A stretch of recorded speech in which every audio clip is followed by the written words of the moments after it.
Hey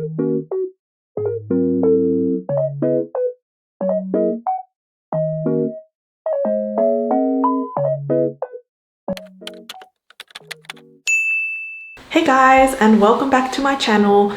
The JLPT is exactly in a month from now, and I'm going to be taking the JLPT N1 at the same time as everyone else. I'll be honest, I haven't really been able to study as much as I would have liked because my life has been so chaotic, like moving to Japan, finding a new apartment and all of that stuff. But finally, I'm starting to feel a little bit more settled, and with exactly a month left until the JLPT, like now is really the time for me to get serious with studying and try to get through as much content and revise as much as I can. So without further ado, let's get right into it.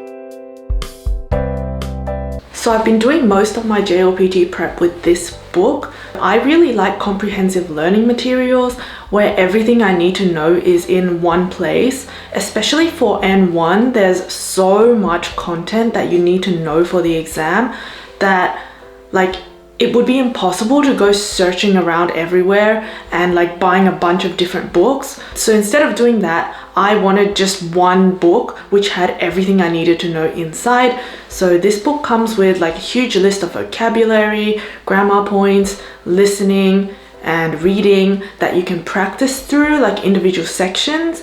And then it has practice exams at the back which you can use to review. As you can see, there's a pretty big vocabulary list in here. So what I like to do is go through and find the words that I don't know and do a little bit of research on them and then putting them in my Anki flashcards so that I can continue to review them and add them to my vocabulary. So that's where I've been doing majority of my JLPT prep, but I also have the Shinkansen Master So that's where I've been doing majority of my JLPT N1 prep, but I also have the Shinkansen Master N1 book for reading. The reason I have this is just so I can supplement everything I've been doing in the Nihongo no Mori book, just where I think I might need a bit of extra work because reading is a huge part of N1 and you have to really be able to read fast because there's a lot of material and not that much time. So I think using this book will really help me get used to reading fast and learning how to pick out words and extract texts. I would recommend doing this regardless of whatever level of JLPT you're studying. I'd go and find one really comprehensive material with everything in it and then pick and choose which areas you need to focus more on and get additional material so that you can work on those areas a little bit more.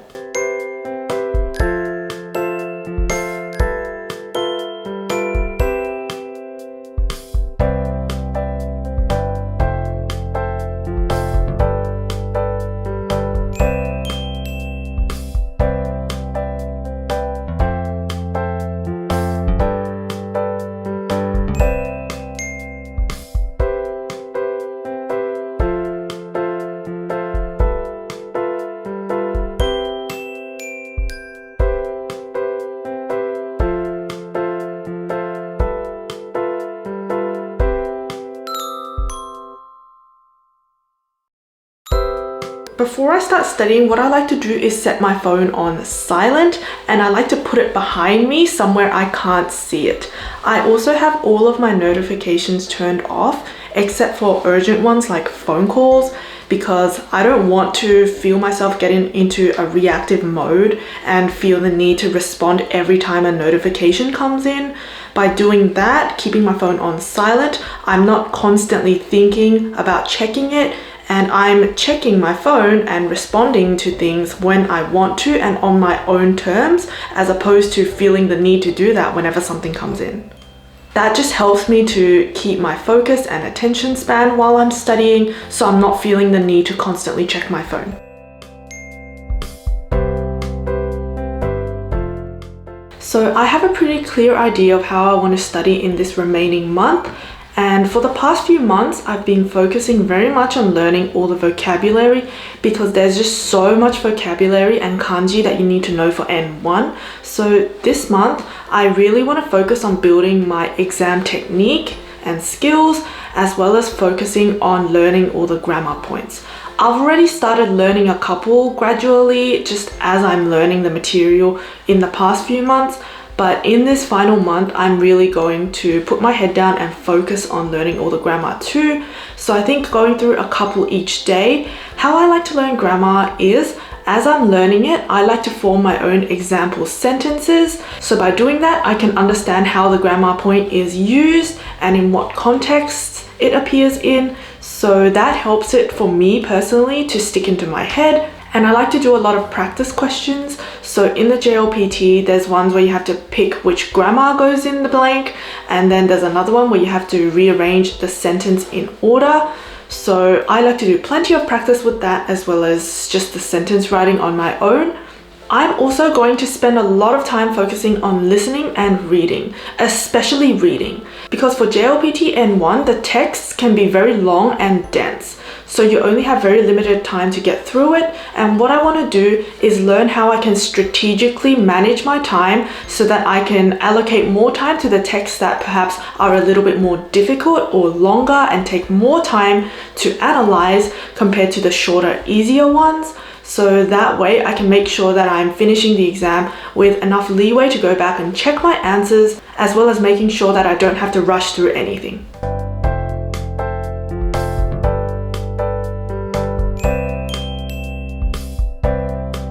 I'll be honest, it does feel a little bit overwhelming at times, especially when I consider how little time I have had to study and how little time I have left until the exam. Like, there are times where I kind of think like, oh my gosh, like, why did I do this to myself?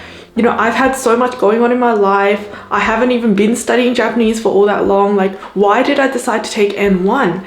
And then I just kind of go back to all of the things that I've experienced in my learning journey, as well as like I always go back to the time when I was taking my N3. Basically, long story short, I took N3 after I studied Japanese for 7 months. I really grinded so hard and I studied so much for that. If you want to see the video I made about that, I'm just going to link that up here for you to watch later. So basically, when I think about that, I think about the feeling that I had at that time.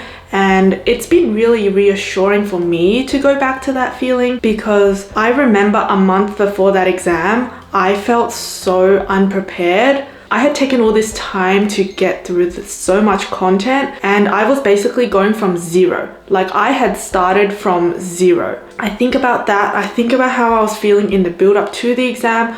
I did the best I could and learned as much as I could, and I built up my skills the best I could so that I could take on the exam. And, you know, it turned out better than I expected. I passed the exam. I think when I was sitting in that exam room, I felt so much more underprepared for my N3 a month before that exam than I feel now before my N1. So I think that's really reassuring to me, especially when I was considering, because I was thinking, you know, should I take N2 or should I take N1? At that stage, of course, my chances of passing N2 were like a lot higher. Like, I knew that if I had taken N2, I could pass pretty comfortably at that stage. This was in about June, by the way. So I couldn't take the exam in July, so I knew I had to wait until December anyway. So at that point, it was, should I take N2 or N1 in December? With still 6 months left and being in a position where I was already equipped to pass N2, like, my thought was it wouldn't be like me to just pick the one that I could more comfortably pass in. Like, I wanted to really challenge myself and push myself and give myself more room to grow. Because had I chosen to take N2, I don't think I would be where I am now. I'd be sort of like, I don't want to say almost complacent in knowing that I could just comfortably breeze through and pass N2 with 6 months to study for it. It kind of is the same as when I took my N3. When I took my N3, I was considering whether I should take N4 instead or take N3. And at that stage, before I was enrolling in the exam, I was already in a position to comfortably pass N4.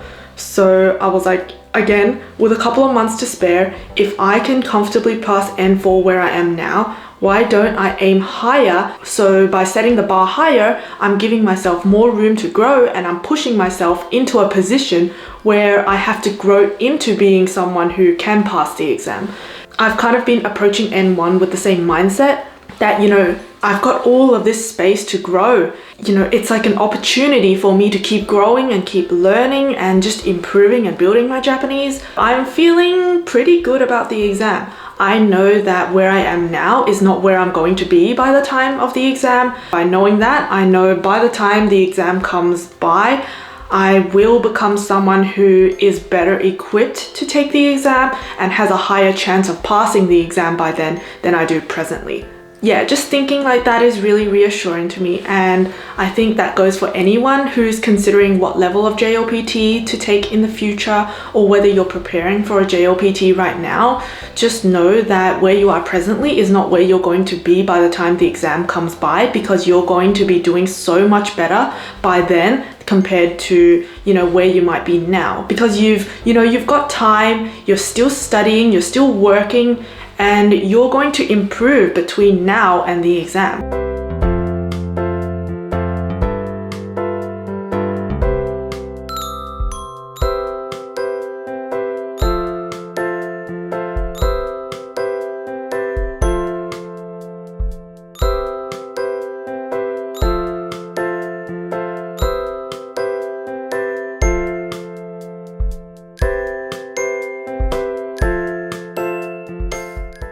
For listening practice, you can easily find a lot of JLPT practice listening exams on YouTube which simulate the format of the real thing.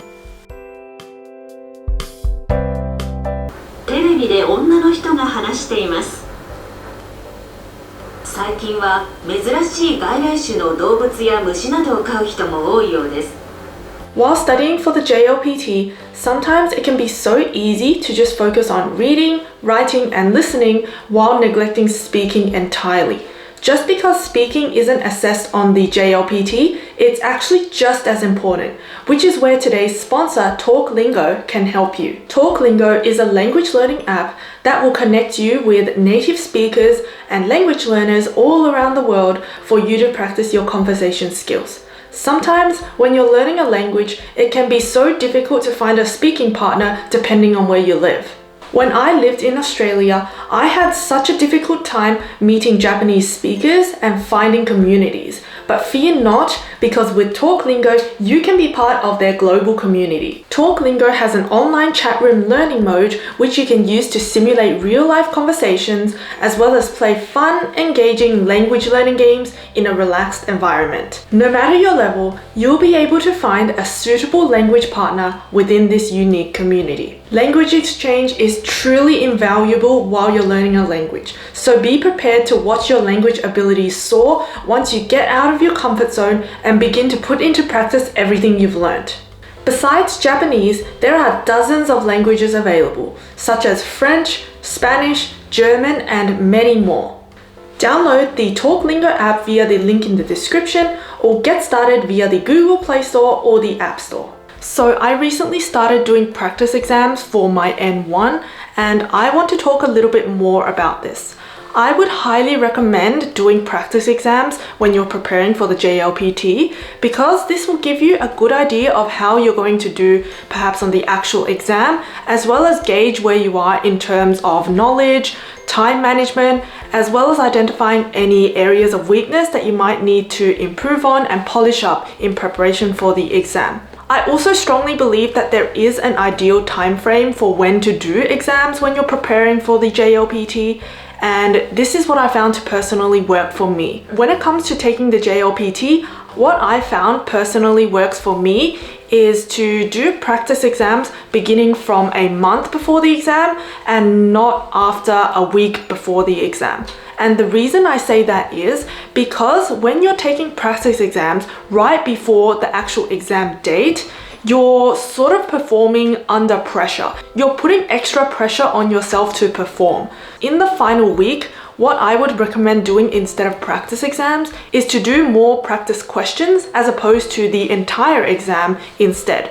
What you want to do is do practice questions for the areas that you might be weakest in. And the reason I say to not do the entire exam is because if you're doing the entire exam and you're putting all of that unnecessary pressure on yourself, oh my gosh, it's like you have a deadline coming up, the exam is in a week, you have all of that extra pressure and you're naturally not going to be able to perform as well as you normally would without it. Take care of yourself and just know that you've done everything the best that you can and try to just relax as much as possible. You don't need the unnecessary pressure of taking the practice exam and say, because of the pressure you're not able to do as well, your score might be lower than every other practice exam that you've done before. Trust me, this has happened to me before and it's not a good experience. And that's just going to make you sad, depressed, oh my gosh, I'm going to fail. You don't want to give yourself any opportunity to go down that sort of negative spiral. So that last week is just really going to focus on revision, trying to polish up as much as you can, but definitely I do not recommend taking any practice exams the week before the exam. The reason I say to do practice exams a month before the actual examination date is because during that time, you'll pretty much most likely have learned all of the content that you need to know for the exam. So what you're doing is really just polishing up on exam technique. You're seeing how you're going in terms of time management. Do you have enough time to get through the reading section? How are you performing under the same time constraints? How is your listening? If you're doing practice exams too early on, chances are you haven't given yourself a chance to go through all the content yet, and thus that's going to affect the ability that you can perform in a practice exam, and it won't really give you an accurate representation of how you might do in the exam. So I've been studying for most of the day now. It's already starting to get dark outside. And whenever I want to wrap up studying and unwind a little bit, but still want to stay immersed in Japanese, I like to watch Japanese dramas. I think watching dramas are a great way to learn Japanese because they're very immersive, it's fun and engaging, and especially if you use Japanese subtitles, they're a great way to learn new vocabulary and kanji. So depending on the genre of drama you're watching, you can learn a lot of different terms and vocabulary relevant to different topics. Like if you're watching a medical drama, a food drama, a murder mystery drama, whatever it is, there's so much that you can learn. As well as the speech styles that people use, it tends to be very natural and everyday. So you get to learn how Japanese people speak on an everyday basis, as well as learning in context, which I think is super important. Whenever I come across vocabulary I don't understand in a drama, I will pause the show and search for the meaning of it. Then I will put it into my Anki deck to review for later. So that's going to be it for this study vlog. Let me know if you enjoy seeing these types of more casual, laid-back vlog style videos. All the best to everyone who's going to take a JLPT. You got this. Let me know down below in the comments if you have any questions, anything you'd like me to talk about. Thank you so much for watching until the end. Don't forget to leave a like, comment and subscribe for more future content like this and about studying Japanese, and I will see you in the next one. Bye!